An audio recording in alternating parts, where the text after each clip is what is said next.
안녕하십니까. 조선일보 경제부의 박사이자 방현철입니다. 지금은 생방송으로 보내드리는 방현철 박사의 월스트리트 시간입니다. 매일 아침 8시 글로벌 경제의 신호등이자 알람 시계인 월스트리트의 주요 이슈를 3가지 포인트로 정리합니다. 그리고 차례차례 이슈를 격파해볼 텐데요. 그럼 7월 16일 금요일 생방송 방현철 박사의 월스트리트를 함께할 분을 소개해드리겠습니다. 미래에셋증권의 글로벌 주식 컨설팅 팀에서 일하고 계시는 성창경 선임연구원님이십니다. 안녕하세요. 안녕하십니까. 저희 오랜만에 뵙는 것 같은데요. 네, 예. 5주 만에 뵙게 됐네요. 예. 네. 어떠십니까? 예. 근데 오늘 또 많이 바뀌었죠? 예, 예, 예. 스튜디오가 처음에는 이제 약간 지하에 예. 약간 골방 같은 데였지 않습니까? 아니 예. 거기 괜찮은 스튜디오예요, 사실. 예, 예. 그리고 또 제가 마지막에 또 왔을 때 이 건물 1층이었는데 네. 오늘은 또 처음 오게 됐는데 굉장히 좋은 것 네, 같습니다. 3층으로 올라가셨어요. 예. 네. 다들 다 좋은 스튜디오인데 이제 층수가 지하 1층에서 지상 1층으로 그리고 네. 3층으로 이렇게 점점 점점 올라가는. 꼭대기로 예, 이제 예. 저희 루프탑에서 월스트리트가 앞으로 이렇게 성장하는 것처럼 그렇군요. 이렇게 올라가는 계속 그런 잘 모습 되시길 바랍니다. 보이고 있습니다. 예. 예, 감사합니다. 그럼 본격적으로 좀 방송을 시작하기 전에 밤사이에 월스트리트에서 어떤 일이 벌어졌는지 좀 알아보겠습니다. 16일 새벽에 끝난 월가 증시에서 다우지수는 0.2% 올랐습니다. 하지만 S&P 500은 0.3%, 나스닥은 0.7% 하락했습니다. 반도체 등 기술주와 빅테크주들이 하락세를 보였기 때문입니다. 미국 노동부는 지난주 실업수당 청구가 36만 명이라고 발표했습니다. 코로나 팬데믹이 시작된 작년 3월 이후에 가장 적은 것입니다. 자, 오늘의 월스트리트 3가지 포인트는요. 첫 번째, 상온에서 달달 볶인 파월. 두 번째, 건들락, 인플레 환경 1970년대 같다. 세 번째, 엇갈리는 경기 지표. 이렇게 3가지를 꼽았습니다. 이제 이 3가지 포인트를 가지고 이슈를 하나하나 격파를 해보도록 하겠습니다. 첫 번째, 이 상온에서 달달 볶인 파월. 이겁니다. 뭐냐면 일단 뭐 오늘 어젯밤 새벽 해가지고 제롬 파월 미 연준 의장이 상원에서 또 이제 증언을 했죠. 이게 어제도 좀 말씀드렸는데 험프리 호킨스 증언이라고 해가지고요. 그 1년에 2번씩 미 연준 의장이 이제 상원 하원에 나가가지고 통화 정책하고 경제 상황하고 통화 정책에 대해 설명하는 이런 기회인데요. 요번이 이제 2번째 날 하원에서 먼저 하고 그다음에 상원에서 이렇게 이제 증언을 했습니다. 근데 그 내용은 뭐 사실 대동소이해요. 그 전날하고 전날 하원에서 한 거랑 대동소이합니다. 그러니까 인플레는 일시적이고 경기 상황은 아직 지금의 초완화적인 통화 정책을 되돌릴 때는 아니다. 뭐 이런 핵심적인 얘기했고 다만 뭐 한 가지 뭐 좀 첨언하자면 인플레는 좀 불편한 수준이다. 뭐 이런 건 하나 더 얘기한 것 같아요. 하지만 대체적으로 다 동일한 얘기를 쭉 했습니다. 근데 이제 뭐냐면 이 상원 의원들은 이 하원에서처럼 이렇게 조용하지 않고 상당히 시끄러웠다 그래요. 그래가지고 CNBC가 보도하기를 뭐 불만이 많은 상원 의원들이 파월 의장을 인플레이션과 기후 변화 이슈로 달달 볶았다. 그릴드 했다. 막. 튀겨 먹었다. 뭐 이런 저기 표현을 했는데요. 아주 상당히 고생을 하신 것 같아요. 파월 의장이. 상원 의원들이 이렇게 좀 이렇게 그 연준 의장을 좀 약간 괴롭히는 뭐 이유가 좀 있을 것 같죠, 아무래도. 일단 말씀하신 부분에서 보면은 지금 청문회가 1년에 2번 있는데 이번 청문회가 이제 재신임 여부 직전 마지막일 수도 있지 않습니까? 아시는 보통 일정은 내년 2월에 이제 파월 저기 의장이 이제 연임 여부가 임기가 끝나죠. 그러니까 그 전에 이제 연임을 연임을 할 것이냐 말 것이냐 결정을 해야 되는 거죠. 그러니까 보통 최근에 뭐 조금 다르긴 했었는데 최근 한 3개 정도 사례를 보면은 10월, 11월에 거의 지명이 끝나고 상원에서 이제 통과시켜야지 2월 말씀하신 2월에 공식적으로 되는 건데요. 10월, 11월이면 얼마 남지가 않았는데 과거 사례를 좀 보면 사실 정치적인 거라 제가 뭐 딱 이렇다라고는 말씀드릴 수 없고 그냥 배경을 말씀드리면서 뭐 이럴 수 있다 정도로 받아들여주시면 좋을 것 같은데요. 일단은 그 임기가 은퇴하지 않은 연준 의장을 바꾼 경우가 기존에 보니까 2번 정도밖에 없더라고요. 2번밖에 없어요. 그래서 근래 사례로는 아시는 이제 앨런이 현 연준 의장이 네, 파월로 바뀐 거. 제니 옐런 네. 지금은 재무장관이지만 이제 그렇죠, 그 예. 전에 이제 바뀌었죠. 맞습니다. 예. 보시면 이제 그때 지명하신 분이 음. 아시죠? 트럼프 트럼프니까 대통령. 그러려니 예. 그러니까 자기한테 유리한 사람을 했으려니 뭐 음. 그러니까 약간 틀을 깨고 했다라고 볼 수 있을 것 예. 같고 그다음에 그 전 그 전에도 사례는 있었어요. 예, 77년에 이제 음. 카터가 대통령이 되면서 그때 사실은 그 인플레 논란이 많았지 않습니까? 결국에는 계속 바뀌고 하면서 그 폴 볼커 인플레 파이터까지 될 네. 정도로 그렇게 굉장히 좀 변곡점에 있을 때 그러한 좀 이례적인 사례를 보였다라는 점에서 네. 지금이 혹시 그럴 수도 있지 않을까라는 음. 시장의 뭐 추정도 있는 것 같긴 한데요. 예. 그거는 뭐 지금으로서는 앞서 말씀드렸다시피 이제 정치적인 거라 뭐 예단할 수는 없지만 다른 이제 청문회를 보면 사실은 빅테크 청문회도 뭐 작년 말도 있고 뭐 최근에도 있긴 한데 굉장히 그 세게 나오는 것 같습니다. 상원 의원들이 좀 공격적으로 하죠. 굉장히 큰 정부가 되면서 세게 나오는 것 같고 그 내용들을 보면 사실은 아직까지는 별거 없다라는 게 그냥 알려진 내용을 가지고 좀 더 세게 쪼는 정도인 것 같긴 한데 근데 만약에 그렇게 했을 때 실제로 이 상원에서 바라는 게 있다라고 하면 연준 의장을 바꾸는 거지 않습니까? 예. 그러면은 이제 차기 의장으로 그 후보로 불리는 블레이너드가 될 수가 있는데 블레이너드가 일단은 파월보다는 더 완화적이라고 불리고 네. 있습니다. 그걸 현재 연준 이사를 맡고 있죠. 블레이너드는. 예. 그래서 연관적 생각해 보면은 파월은 지난번에 이제 트럼프가 지명을 하고도 굳이 갈 길이 갔잖아요. 금리를 올리고 막 했었지 않습니까? 네. 그래서 그런 부분에 대해서 혹시 민주당이 리스크로 생각하지 않냐 또는 만약에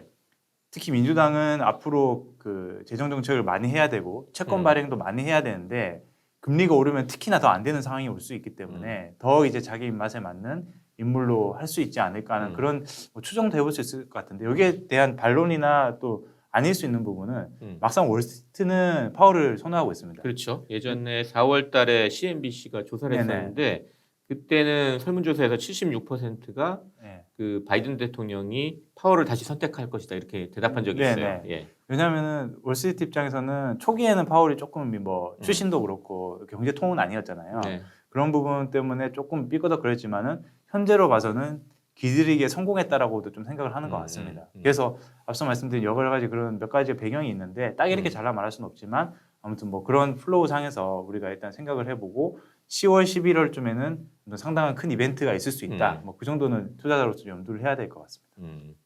그러니까 상원 의원들 보면 민주당 약간 좀 결이 다른데 민주당 의원들은 이 월가 은행들을 배불리게 해줬다. 이 저기 네네네. 파월 의장의 연준이 이렇게 비판하고 이 공화당 의원들은 지금 이렇게 인플레이션이 문제인데 이거 제대로 대응 못했다. 그러니까 양당이 같이 공격을 해요. 맞습니다. 그러니까 사실 우군이 없어진 셈이에요. 파월 의장으로서는. 예. 근데 이제 저기 연준 의장은 대통령이 지명을 하긴 하지만 상원에 청문회를 통과해야 되거든요. 그러니까 그렇죠. 상원에 이런 지지가 없으면 사실 좀 연임이 되기 힘드니까 뭐 이런 저 연임에 대한 의구심들이 미국 언론에서 계속 나오는 것 같아요. 파월 의장이 계속 연임을 할 수 있을지 없을지 뭐 이런 의구심이 계속 나오는 것 같아요. 아침에 외신 사진을 보니까 네. 그새 또 팍 늙으신 것 네, 같아요. 상당히 피곤해 보이는 예, 얼굴이죠. 예, 아까 띄울 때 사진을 좀 봤는데. 띄우면 좋을 것 같은데 예, 아무튼 뭐.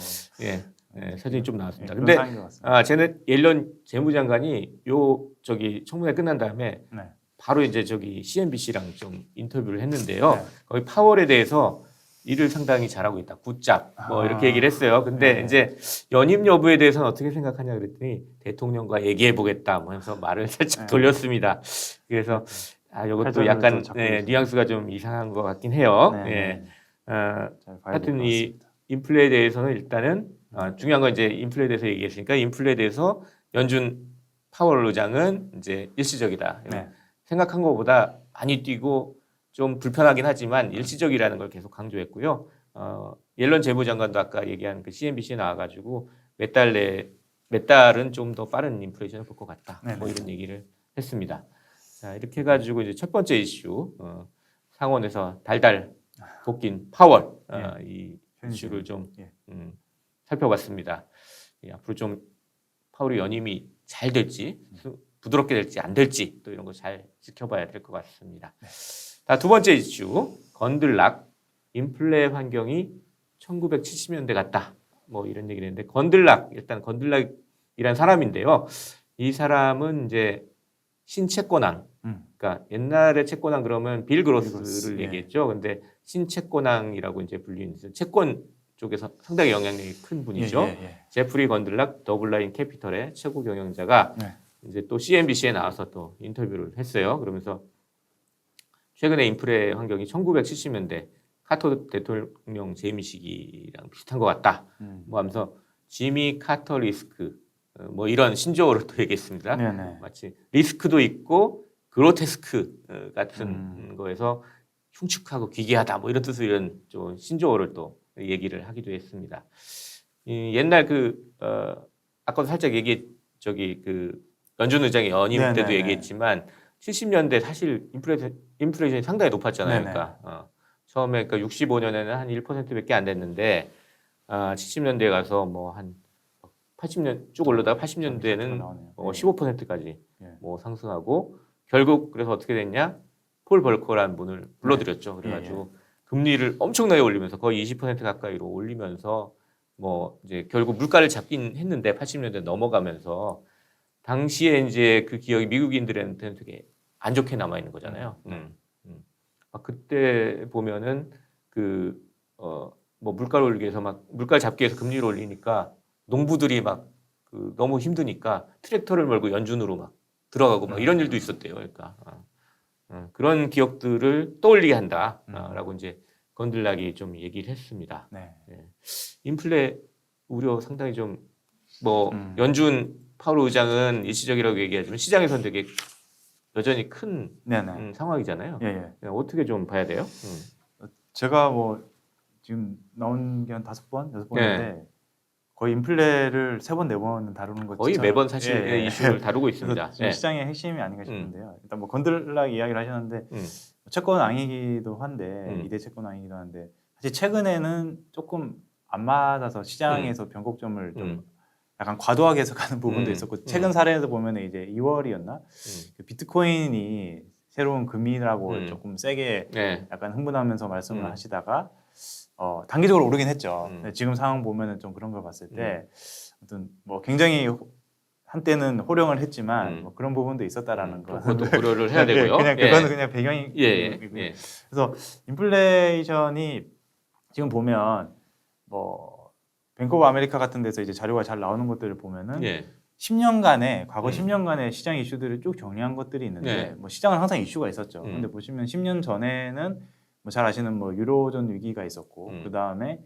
그다음 미국 그때 부채 한도 재정 위기도 있었고 뭐 2011년 중국 경착륙도 있었고 뭐 계속 이런 것도 있었고 최근에 이제 무역 분쟁 그다음에 그 코로나 바이러스 이런 게 있었는데 지금 인플레이션이 이슈가 시작된 지가 불과 반년도 되지 않았습니다. 그래서 보면은 시장에서 그런 이슈가 하나의 화두가 오면은 보통 1년에서 1년 반 동안 이렇게 시장을 어떻게 보면 괴롭힌 이슈가 되지만 보통은 시장이 이거를 다 극복하면서 다 올랐어요. 그래서 저희가 일단 시장 참여자로서는 아무튼 지금 코로나 작년까지 있다가 코로나는 자체는 이제 뭐 어느 정도 극복할 수 있다고 시장이 소화를 하는데 인플레이션 자체는 아직은 비교적 초기 논의 단계인 것 같긴 합니다. 과거의 그런 경험을 봤을 때 반년도 안 지났기 때문에 그래서 시장에서 계속 이렇게 해석을 해야 되는 이슈로 볼 수 있는데요. 거기에 대한 가장 배경적인 부분은 저번에도 간단히 말씀드렸습니다만은 코로나 때문에 본원 통화 자체가 M1 자체가 2배 가까이 늘어난 상태에서 이게 통화가 돌기 시작하면 보통 경기가 개선되기 시작하면 통화 유통 속도가 올라가잖아요. 이게 곱하기가 되면은 실제 시중 통화인 M2가 급증할 수 있다라는 그냥 누구나 그런 생각할 수 있는 그런 기저가 있는 것 같습니다. 생각을 할 수 있죠. 그런 부분 때문인데 지금 월별로 왔다 갔다 하는 거는 지표에 따라서 이게 해석이 왔다 갔다 하는데 몇 가지 세부 항목으로 좀 더 말씀드려 볼게요. 지금 그 단기적으로는 이슈가 되는 게 이제 중고차랑 주거 비용일 거고 렌트비. 중장기적으로 저희가 주목해야 되는 거는 임금 상승률과 저축률일 것 같습니다. 왜냐하면은 이제 중고차나 렌트비 같은 경우는 일단 매월 지표로 확인이 가능하고 실제로 지금 많이 좀 스파이크 하고 있지 않습니까? 물론 좀 많이 올라가지고 그래서 6월달에 상당히 그 많은 비중을 차지했어요. 그 물가 상승에 있어서. 맞습니다. 그래서 중고차 쪽에는 일단은 확인이 됐던 것들은 많이 올랐다라는 건데 이제 빠질 거라고 주장하는 쪽은 아무튼 반도체 쇼티지도 해결이 되고 그러한 뭐 원재료 쇼티지나 이런 공급망 파괴가 회복이 되고 있다라는 쪽의 주장이라서 그리고 그쪽 이제 신차 생산이 늘어나니까 맞습니다. 중고차 가격도 떨어진다. 뭐 이런 얘기를 하는 거죠. 그거에 대한 주장이 이제 충분히 시장에서 좀 녹여들고 있긴 한데 거기에 대한 그러니까 항목별로 반론들이 많아요. 그래서 중고차 쪽의 반론을 좀 말씀드리면 기존의 중고차 관련하는 부품이나 서비스 관련 비용은 지난 10수년간 계속 상승을 해왔습니다. 근데 완성차에 대한 상승은 계속 그쪽 가격은 박스권이었는데 이게 실제로 이제 스파이크 할 수 있지 않냐는 의견이 있고요. 거기에 대한 배경으로 보면은 GM 같은 회사를 봐도 실제로 라인업 자체를 바꾸면서 얘네도 마진도 남겨야 되고 그런 측면이 있기 때문에 SUV나 상위 트림으로 많이 옮기면서 그런 변화도 있습니다. 그렇기 때문에 실제로 뭐 단기적으로 스파이크한 거는 당연히 좀 안정화되겠지만 이 안정화될 레벨 자체가 과거보다 높을 수 있다 이런 이야기도 있고요. 여전히 중고차 가격 수준은 이제 높아진 상태에서 유지가 될 거다. 중고차뿐만 아니라 완성차 또는 더 확대하면은 내구재라는 속성 자체의 가격이 뭐 중국의 과거에 공장이 많이 정말 찌그랬던 시대랑은 조금 다른 것 같다. 중국도 왜냐하면 인건비도 올라가고 있기 때문에 그러한 약간 기저가 과거보다 높을 수 있다라는 그렇다면 이제 좀 달라진 시대일 수도 있겠죠. 그런 논쟁도 있고요. 그다음에 그 주거 비용 같은 경우는 이거는 이제 태거를 많이 유예해줬지 않습니까? 임차인들이 많이 비용을 지불 못하니까. 근데 거기에 대해서 태거 유예가 이번 달 후면 끝났는데 이 부분이 지금 미국 시장의 주택 상승과 맞물리면서 실질적으로 가격 정가가 일어나게 되면은 만만치 않을 수 있다. 그래서 이것도 일시적이 않을 수 있다라는 게 있고요. 더 중요할 수 있는 부분은 결국에는 임금일 텐데. 그렇죠. 임금이 한번 오르면 계속 그 높은 상태로 계속 가니까. 그리고 임금 자체가 모든 효과를 파급할 수 있지 않습니까? 임금이 올라가게 되면 중고차 더 비싸게 살 수도 있는 거고 뭐 서비스 더 비싸게 이용할 수 있기 때문에 임금 쪽에도 논쟁이 많은데 결국에는 지금 시장에서 안심하는 요소는 지원 보조금 끝나면 지원금 끝나고 있고 끝나면은 돌아올 거다라는데 지금 단기적인 지표들은 생각보다 안 돌아오고 있습니다. 그래서 여기에 대한 배경이 뭘까를 여러 가지 시장이 추정하는데 첫 번째로는 실제로 그 근로자들의 근로 형태가 많이 바뀌었다. 그래서 자영업 그러니까 그 1인 사업자가 더 많아진 것 같기도 하고 거기에서 이직의 형태도 더 임금을 올리는 형태로 이번 기회를 삼아서 근로자들의 형태가 바뀌고 있다. 그래서 임금 상승이 일시적이지 않을 것 같다라는 그런 의견들이 있고요. 또 코로나 사망자 중에서 흑인들 저소득층이 훨씬 많기 때문에 그런 저소득층의 그 공급이 원활하지 않을 것 같다라는 그런 것도 있기 때문에 그래서 일시적이지 않을 수 있다라는 그런 부분도 있는 것 같고요. 그다음에 또 이런 거에 연동이 되는 게 결국에는 저축과 투자로 인해서 재정 여력이 확보가 됐다면 근로자들의 복귀 여부가 이 기준선이 훨씬 더 올라갈 거지 않습니까? 근데 이제 그렇기 때문에 저축률이 올라간 것이 여기에 영향을 줄 거다라는 것을 또 거기에 지지한 요소인데 여기에 대한 또 반론도 있는 게 저축 자체는 많이 한 거는 팩트다. 숫자로 올라온 게 맞긴 한데 지금 저축한 것들을 봤을 때 과거에 굉장히 큰 트라우마가 있을 때 미국인들이 저축을 많이 했고 그 저축이 실질적으로 인출되는 데는 시간이 많이 걸렸기 때문에 그게 쉽지 않을 거다라는 게 하나가 있고 저축 통계를 브레이크다운해서 해보면은 막상 저임금 노동자들은 그 저축을 많이 못했고 바로바로 쓰기 급했고 고소득자들만 저축을 많이 했다 이런 것들이 있기 때문에 그러니까 논쟁이 굉장히 치열합니다. 그래서 앞서 말씀드린 지금 큰 하도가 나왔는데 인플레이션 금리라는 게 지금 한 6개월도 진행이 되지 않았는데 향후 1년 반 이상 시장이 계속 검증하면서 확인을 할 거고요. 지금으로서는 예단하기 힘들지만 아무튼 단기적으로는 피크는 친 것 같다. 근데 피크 치고 내려가는 수준이 어디일 건지는 시장에서 계속 확인을 하면서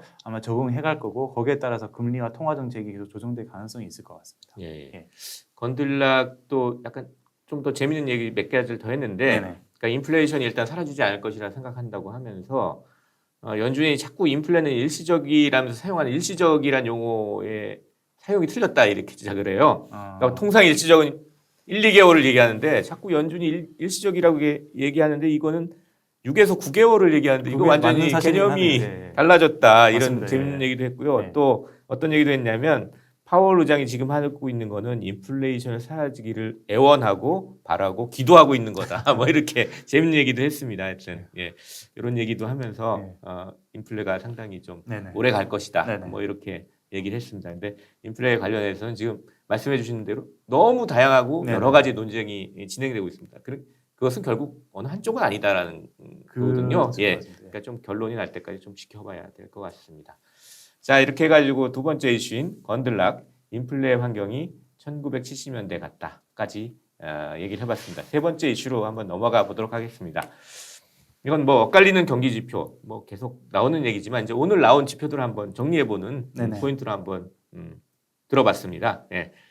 오늘 나온 지표들 뭐 크게 뭐 두 가지인데 이제 고용 지표랑 이제 생산 지표, 산업 생산 지표 이렇게 나왔는데 고용 지표 보면 실업수당 청구가 줄었어요. 그러니까 이제 고용은 조금 상당히 좋아지고 있는 거다. 뭐 이런 해석이 가능한데 산업 생산 지표 이걸 보면 산업 생산이 전달보다 증가는 했지만 0.3% 증가하긴 했지만 그 전달에 0.7% 증가해서 이제 좀 떨어지는 그 증가세가 좀 둔화되는 걸로 나왔어요. 특히 이제 그 제조업 생산이 0.1% 줄었는데 이건 이제 반도체 공급 부족이 여전하다. 그래서 자동차 생산, 그러니까 자동차 공장들에서 생산이 잘 안 되고 있고 부품 생산도 잘 안 돼서 한 6.6%나 줄어드는 거예요. 영향이라고 합니다. 그러니까 한 방향의 뭐 이런 지표가 나오진 않는 것 같아요. 또 이제 시장에 이날 영향을 미친 게 이 델타 변이 중심으로 미국도 확진자가 늘고 있다. 그래서 현재 뭐 14일 현재 확진자가 한 26,513명인데 이거 2주 전보다 배 늘은 거다. 그래서 미국도 이렇게 델타 변이에서 자유롭진 않다. 물론 이제 주로 미접종 예방 접종 안 하신 분들 중심으로 늘고 있지만 뭐 미국이라고 코로나 확산 위험이 없는 건 아니다라는 얘기도 나오고요. 그리고 또 뭐 어제 나온 뉴스지만 이제 월가에 반영된 게 미국이 아니라 이제 중국 성장 지표가 GDP 성장률이 나왔는데 이게 생각보다 좀 낮았다는 거죠. 그러니까 이북기 성장률이 7.9% 엄청나게 높은데 그렇죠. 이게 시장 전망보다 못 미쳤다는 거예요. 8.2%라는 전망보다 못 미치고 1분기 이 성장인 18.3%보다 확연하게 줄었기 때문에 이것도 전 세계 글로벌 성장이 둔화되고 그럼 미국에도 영향이 있는 거 아니냐 뭐 이런 얘기가 이제 월가에서 좀 나온 것 같습니다. 그래서 뭐 이렇게 엇갈린 지표들이 나오는 거 어떻게 좀 해석을 해야 돼요? 뭐 앞서 뭐 말씀을 이어가던 부분이랑 비슷한 거는 지금 워낙에 아무튼 유례 없는 시기를 지나고 있기 때문에 예측하기도 쉽지도 않고 지표들이 단기적으로 여러 가지 변수 때문에 막 튀고 하는 게 있긴 한데 저희 뭐 투자자 입장에서 생각을 뭐 말씀드리고 싶은 거는 저도 투자자기도 하고 투자자들한테 말씀을 드리는 상황에서는 일단은 2분기가 피크인 거는 뭐 시장에서 이미 피크라는 것 자체는 피크의 정도는 차이가 있지만 시장에서 예측을 했던 부분이고 특히 중국이 먼저 코로나를 다 겪고 하면서 그 경로를 다 보여왔던 게 미국하고 글로벌이 거의 따라가고 있긴 합니다. 피크 한번 찍고 다음에 금리도 한번 빠지고 그다음에 조금 이제 통화 정책에 대한 논의까지 이어지다가 지금 중국이 먼저 가고 있긴 한데요. 지난번에도 한번 간단하게 말씀드렸는지는 모르겠습니다만은 아무튼 코로나 이후에 저희가 투자자로서 이 높은 수준의 주가와 이런 부분을 생각하는 데 있어서 꼭 염두해야 되는 거는 코로나 때문에 성장 궤적이 보통의 이제 경제들은 성장 궤적이 이렇게 일정하잖아요. 일정하니까 거기에 따라서 예산도 거의 픽스돼서 하고 정책이 굉장히 순조로운데 코로나 때문에 성장 궤적이 한번 망가져서 지금 올라오고 있는데 지금의 궤적은 과거의 기울기가 이랬다면은 뭐 미국은 2, 3%, 중국은 뭐 6, 7, 8% 이렇게 궤적이 이랬다면 지금은 올라왔다가 과거에 누적된 궤적을 더 지금 치고 올라가기 때문에 아무튼 코로나 이후에 경제의 불평등이나 굉장히 불합리한 점은 많은 건 사실이지만 경제 총량으로 보면 더 올라간 게 사실이다. 그래서 주가 자체가 수준이 높아서 굉장히 두려워할 수 있지만 이러한 그러니까 주식의 가장 기본이 되는 경제 체력, GDP가 더 올라오는 부분은 우리가 꼭 염두를 해야 된다는 부분이고요. 근데 이제 올라오는 부분에서 이게 있긴 하죠. 경제 총량이 올라가는 거는 아무래도 통화가 많이 풀려서이지 않냐라는 부분이 많이 기여도가 굉장히 큽니다. 그런데 최근에 또 나오는 논의들을 보면은 단순히 물가 상승이나 경제 총량이 양적으로 늘어난 게 아니라 질적으로 소위 말하는 프로덕티비티, 그러니까 생산성이 올라온 것 같다라고 합니다. 그러니까 생산성이 올라온 거는 과거에는 미국 기준으로 한 1.1% 후반인데 지금 3%대까지 올라온 게 아니냐는 논의가 나오는 근거는 저희가 목도하는 환경 같아요. 소비자로서는 소비하는 데 있어서 쓸데없는 소비 많이 줄이고 정말 그 필요한 생필품은 이커머스 형태로 가성비 소비를 딱 하고 네. 나머지는 브랜드 소비하고 그다음에 기업 입장에서는 저희가 미팅할 때 복리후생비나 이런 것들 사실은 뭐 많이 썼잖아요. 출장비나 이런 것들도 필요할 때만 딱 쓰고 나머지는 다 온라인 형태로 미팅을 하고 그렇게 이번 코로나를 계기로 생산성까지도 올라갔다라는 그런 추정들이 있기 때문에 저희가 경제 지표들이 막 노이즈가 있긴 하지만 그러한 큰 배경적인 부분은 좀 생각을 하고 네. 경제에 바라봐야 예, 되지 엇갈리는 않겠습니다. 경제 지표 속에서도 큰 트렌드는 좀 네네네. 읽어야 되겠다. 뭐 이런 네네. 말씀입니다. 네. 자, 이렇게 해가지고 쭉 세 번째 이슈까지 좀 정리를 해봤고요. 월스트리트의 세 가지 포인트를 이제 한 줄 평으로 요약을 해보겠습니다. 첫 번째, 제롬 파월 미 연준 의장이 이틀째 의회에 나와서는 인플레는 일시적이라고 강조했습니다. 하지만 현재 물가 상승이 불편하다는 말도 했습니다. 시장의 관심은 파월이 인플레 우려를 제대로 잠재우고 연임에 성공할 것인지입니다. 지켜봐야 할 것 같습니다. 두 번째, 이번엔 채권 시장의 큰손이 인플레가 장기화될 것을 우려했습니다. 시장의 큰손들은 연준에는 못 미친다고 해도 시장에 미치는 영향력이 적지 않습니다. 이들의 말도 주목하시기 바랍니다. 세 번째, 엇갈린 경기 지표들이 나오고 있습니다. 시장의 방향을 판단하는 전문가들의 의견도 엇갈리고 있습니다. 한 방향으로 몰빵하기보다는 분산 투자가 기본인 시기입니다. 자, 이렇게 해가지고 오늘의 방현철 박사의 월스트리트 거의 마칠 시간이 다 됐습니다. 오늘 소감 말씀 한마디만 해주시죠. 뭐. 예. 네, 오랜만에 나왔는데 굉장히 환경도 좋고 네. 박사님도 컨디션이 좋으신 것 같아서 예, 또, 예. 네, 항상 좋습니다. 네, 예. 즐겁게 한 것 같습니다. 예. 7월 16일 금요일 생방송 방현철 박사의 월스트리트 벌써 라이브를 마칠 시간입니다. 함께 해주신 여러분께 감사드립니다. 도움 되셨으면 아래 채널 구독 버튼 꼭 잊지 마시기 바랍니다. 그럼 저는 다음 주 월요일에도 8시 월스트리트를 3가지 포인트로 진단하고 이슈를 격파하는 방현철 박사의 월스트리트로 돌아오겠습니다. 지금까지 함께해 주신 미래에셋증권의 글로벌 주식 컨설팅 팀에서 일하고 계시는 성창경 선임 연구원님이셨고요. 저는 조선일보 경제부의 박사기자 방현철이었습니다. 감사합니다.